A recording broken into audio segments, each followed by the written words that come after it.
আসসালামু আলাইকুম সবাইকে। সবাই কেমন আছেন? আশা করছি সবাই খুব ভালো আছেন। আমিও আলহামদুলিল্লাহ ভালো আছি। তো সবাইকে শুভ সকাল। আমি এই মাছগুলোকে সকাল সকাল খাবার দিয়ে দিলাম। এই মাছগুলো আমার বাচ্চা খুব পছন্দ করে ও এগুলোর সাথে খেলে। তারপর পাখিগুলোকে সারাদিনের খাবার দিয়ে দিলাম।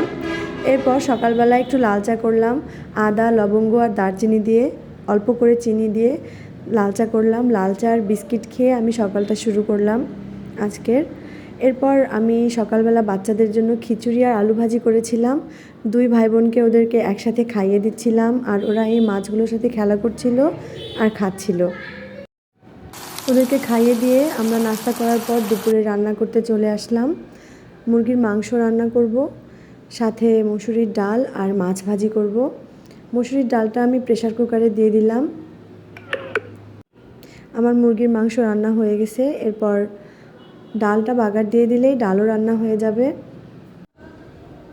রান্না শেষে খেয়ে একটু রেস্ট করব ভেবেছিলাম, আর এদিকে দেখি আমার ছেলে মুরগির মাংসের হাড় অ্যাকুরিয়ামের মধ্যে দিয়ে দিয়েছে মাছের খাবার হিসেবে।